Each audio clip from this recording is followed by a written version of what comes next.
سب سے پہلی بات، انسانیت کا اور نوع انسانی کا ازلی اور ابدی دشمن وہ ابلیس لعین ہے۔ یہ چونکہ چیزیں ایسی ہیں کہ جو ماوراء الطبیعات سے متعلق ہیں۔ ابلیس جن ہے، جن انویزیبل ورلڈ سے تعلق رکھتا ہے، غیر مرئی جو نظر نہیں آتی۔ فرشتے انویزیبل ورلڈ سے تعلق رکھتے ہیں، غیر مرئی جو نظر نہیں آتی۔ یہ ہم جو ہے اور یہ حیوانات دنیا میں جو ہے یہ مرئی ہے، ویزیبل ہے۔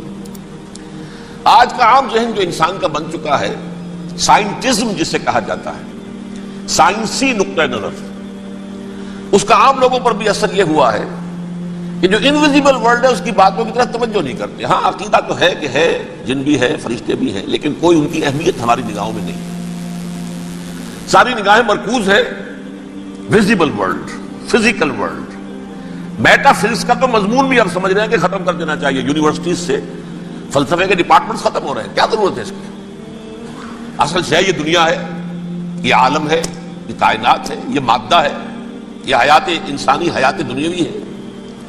اس پر میرا جو مارکت الارا مضمون تھا 1967 کے جون میں جو چھپا تھا، اسلام کی نشرت ثانیہ کرنے کا اصل کام، کہ جو عہد حاضر کی جو تہذیب ہے اس کے 3 بنیادی اصول کیا ہیں؟ خدا ہے یا نہیں ہے چھوڑو، اس بحث پہ نہ پڑھو، کائنات تو ہے نا، مادہ تو ہے نا، روح کوئی شے ہے یا نہیں ہے کیا پتا، کسی نے دیکھی نہیں آج تک، لہذا اس کے بارے میں گفتگو کا فائدہ کیا؟ وقت کا سیاح۔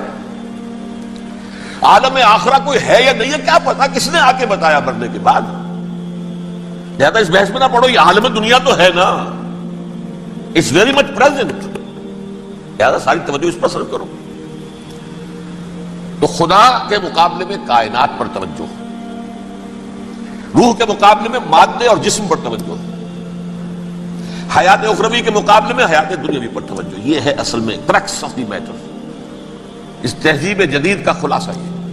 دیکھیے اللہ تعالیٰ نے جو مخلوقات پیدا کی ہے ان میں ایک تقسیم تو ہو سکتی ہے ذی حیات اور بغیر حیات، جاندار چیزیں اور بے جان چیزیں۔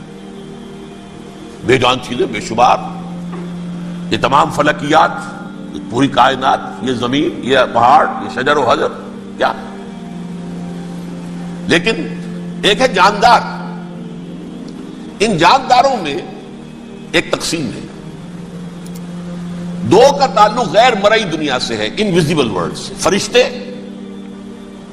جو دکھائی نہیں دیتے، ان کی پیدائش ہوئی ہے نور سے۔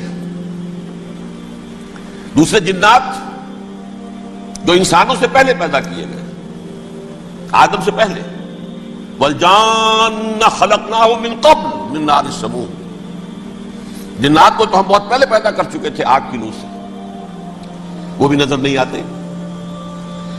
تیسرے انسان اور اس دنیا میں جتنے بھی حیوانات ہیں، ان کا جو مادہ ہے وہ ارض، یہ زمین ہے، یہ مٹی سے بنے، تراب سے بنے، کرسٹ آف دی ارتھ سے بنے۔ اب ان میں ایک تقسیم ہے، ایک وہ ہے، ان تمام میں شعور تو ہے، حیوانات میں بھی شعور ہے، خود شعوری جسے کہتے ہیں سیلف کانشسنس، یہ صرف 3 میں ہے، فرشتہ، جن اور انسان۔ حیوانات میں خود شعوری نہیں ہے، کانشسنس ہے، سیلف کانشسنس نہیں ہے۔ تھوڑی سی بات سے سمجھا دوں آپ کو، میں دیکھ رہا ہوں، آپ مجھے دیکھ رہے ہیں، کتا بھی کوئی یہاں ہوتا تو مجھے دیکھ رہا ہوتا، لیکن کتے کو مجھے دیکھتے ہوئے یہ احساس نہیں ہوتا کہ میں دیکھ رہا ہوں، یعنی کتے کو یہ احساس نہیں ہوتا کہ وہ دیکھ رہا ہے، مجھے دیکھ تو رہا ہے، اس کو میں کا احساس نہیں ہے کچھ۔ میں جب دیکھ رہا ہوں تو میں سمجھتا ہوں میں دیکھ رہا ہوں، میں ہوں کوئی شے جو دیکھ رہا ہوں، یہ خود شعوری ہے، سیلف کانشسنس۔ کسی بھی کام کو کرتے ہوئے اپنے وجود کا احساس، میرا فیصلہ ہے، میری رائے ہے، یہ ہے در حقیقت سیلف کانشسنس، انا، سیلف، خودی۔ یہ حیوانات میں نہیں ہے، یہ ہے صرف ملائکہ، جنات اور انسان۔ اب یہاں مسئلہ پڑ گیا، بڑا پرپیچ مسئلہ۔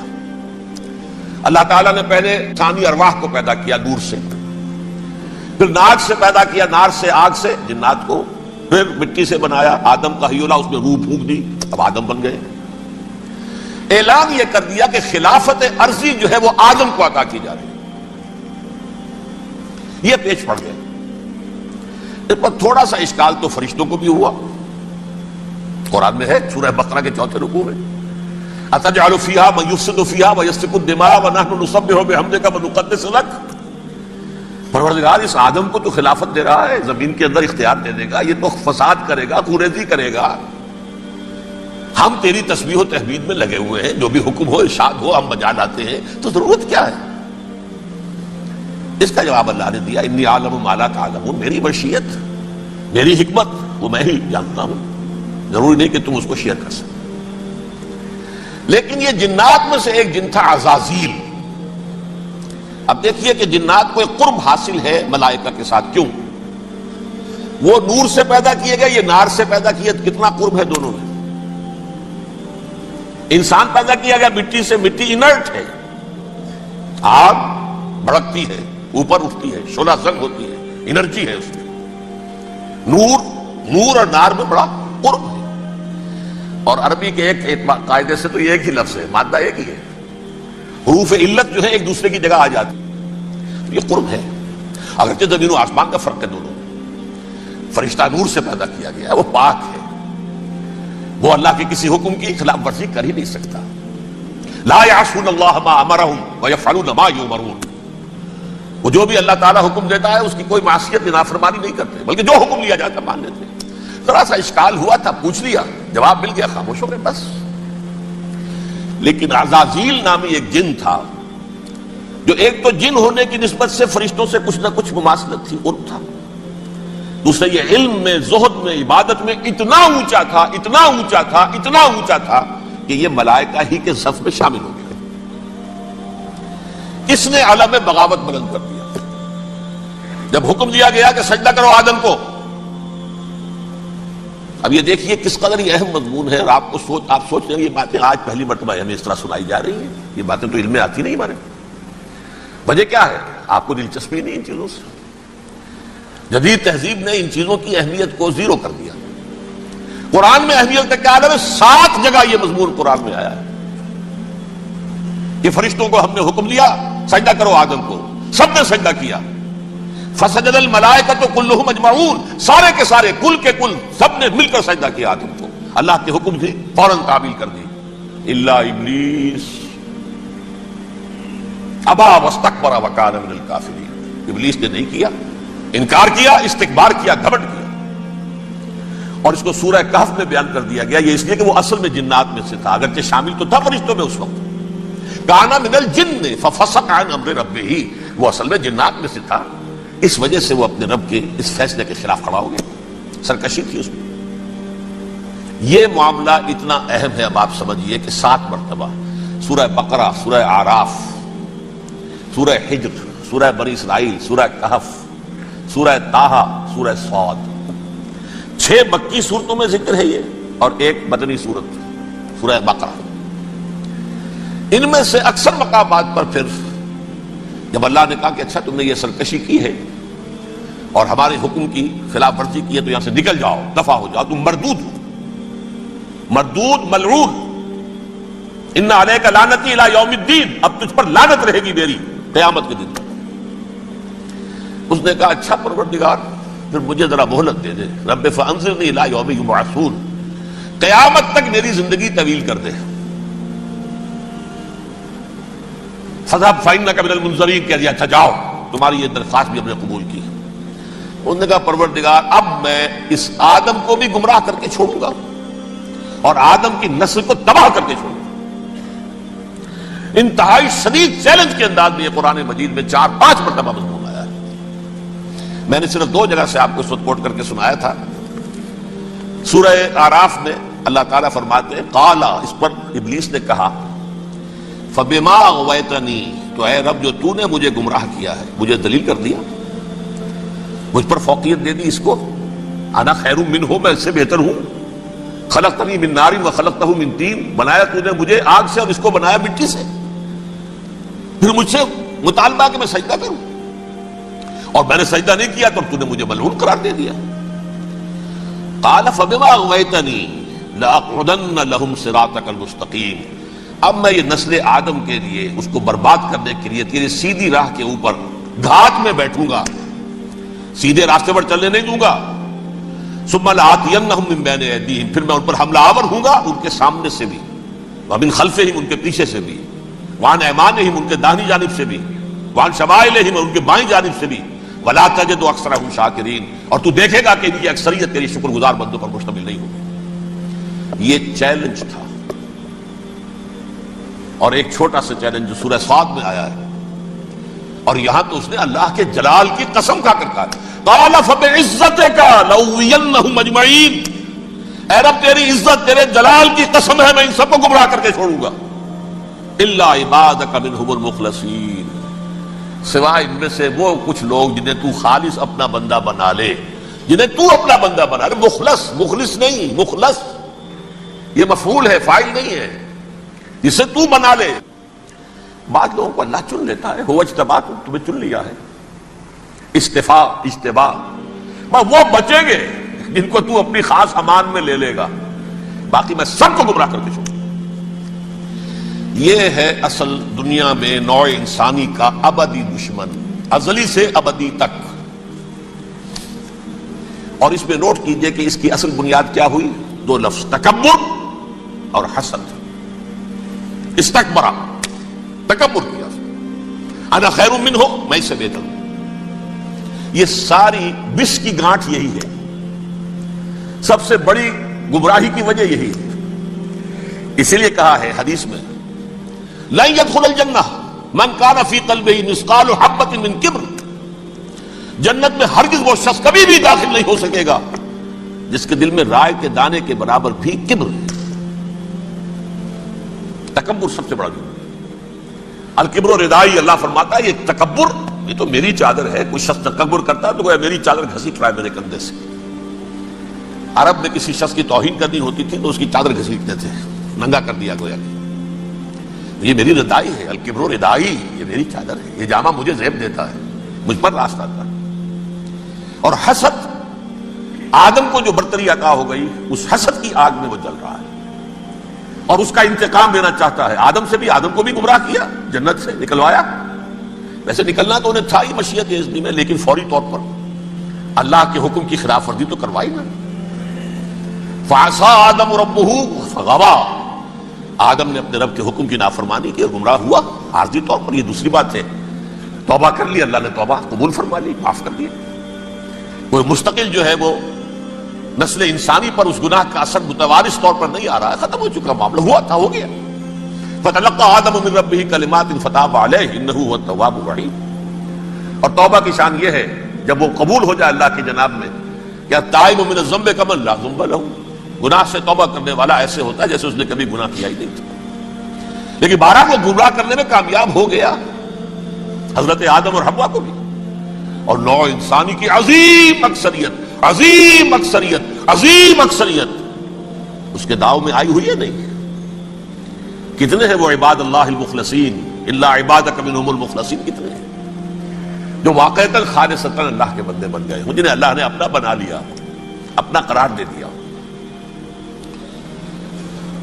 اب اس کے ساتھ نوٹ کیجئے، اس ابلیس کے ساتھ ایک فوج بھی ہے جسے قرآن مجید میں کہا گیا ہے یہ اس کی پارٹی ہے، حزب الشیطان، یہ اکیلا نہیں ہے۔ ایک تو وہ عزازیل ہے، اس کی طویل ترین عمر اللہ نے دے دی، وہ تو قیامت تک رہے گا۔ باقی بھی جنات جو ہیں ان کی نسل میں سے، یا اس کی نوع میں سے، اس کی نسل میں سے، جنات کی عمریں انسانوں کی عمروں سے زیادہ ہیں، بہت زیادہ ہیں، لیکن پھر بھی اتنی نہیں ہے۔ یہ خاص ہے اس کا معاملہ کہ اس نے کہا تھا رب انظرنی الی یوم یبعثون، مجھے دے دے مہلت اس وقت تک تاکہ میں ثابت کر کے دکھا دوں کہ جسے تو نے یہ خلافت دیا یہ اس کا اہل نہیں ہے۔ Let me prove this point, ولا تجد اکثرہم شاکرین، تو ان کی اکثریت کو شکر گزار نہیں پائے گا۔ وہ ابلیس جو ہے وہ ریکروٹ کرتا ہے اپنے فوجی، اول تو خود جنات میں سے جو اس کے نمبر 1 لشکری ہے۔ قرآن مجید میں اس کا اشارہ دیا گیا ہے، انہ یراکم ہوا وقبیلہ من حیث لا ترونہم۔ دیکھو لوگوں، اے انسانوں، وہ ابلیس لعین عزازیل اور جو اس کے قبیلے کے لوگ ہیں، جنات ہیں، وہ تمہیں وہاں سے دیکھتے ہیں اور تاکتے ہیں اور حملہ کرتے ہیں جہاں سے تم انہیں نہیں دیکھتے. وہ غیر مرئی ہیں, انویزیبل ہے, تمہیں نظر نہیں آتے. ویزیبل دشمن کا وار تو روک لو گے, انویزیبل کا کیسے روکو گے؟ انہو یراکم ہوا وقبیلہ, اکیلا ہی نہیں ہے وہ تو تمہیں تاکتا ہے, تم پر حملہ کرتا ہے, گھات میں لگ کر جو ہے تمہارے اوپر حملہ کرتا ہے, وہ بھی اور اس کے ساتھ اس کے قبیلے کے لوگ جنات بھی, من حیث لا ترونہم, جہاں سے کہ تم انہیں نہیں دیکھتے. لیکن اس کے علاوہ وہ انسانوں میں سے بھی ریکریوٹ, رنگ روٹ, وہ بٹپٹ, وہ جو ہے ان کو اپنے پاس رکھتا ہے فوج کے اندر. جس کی سب سے بڑی مثال کیا ہے؟ سورہ مجادلہ میں اللہ تعالیٰ نے منافق, حالانکہ وہ کون تھے؟ بظاہر حضور کا کلمہ پڑھنے والے, حضور کے پیچھے نماز پڑھنے والے, اسلام کا دعویٰ کرنے والے, ان کو اللہ فرماتا ہے اولئک حزب الشیطان الا ان حزب الشیطان هم الخاسرون, یہ شیطان کی پارٹی کے لوگ ہیں. وہاں مقابلے میں آیا ہے اولئک حزب اللہ الا ان حزب اللہ هم المفلحون. یہ دو پارٹیاں ہیں, حزب اللہ اللہ کی پارٹی جو اس کے مخلص بندے ہیں, وہ اللہ کی پارٹی ہے, اور جو شیطان کے مرید بن گئے اس کے ہاتھ پر بیعت کر لی, لہذا وہ اس شیطان کی پارٹی کے لوگ ہیں, چاہے وہ انسان ہو چاہے جن ہو. تو انسانوں میں سے بھی اس کے حزب میں, اس کی پارٹی میں اس کے ایجنٹ ہیں, اور بہت ہیں, بلکہ بہت سے تو ایسے ہیں کہ جو جنات کے بھی کان کتر دیں, ان کو بھی شیطنت سکھا دیں, پڑھا دیں.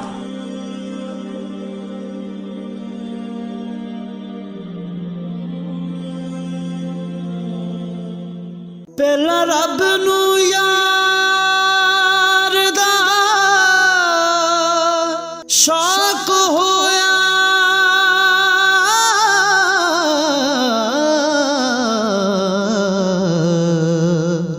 نبی پاک دا کرن جمال مائیں آیا, وہی لے کے ہویا ترت حاضر,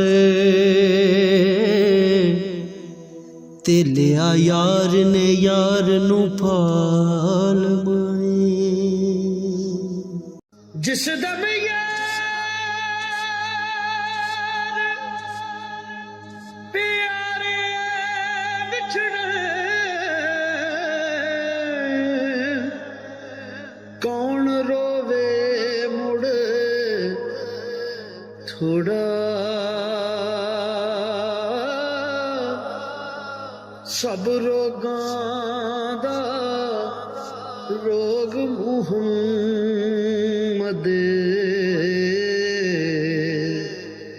جس دا نام وچھو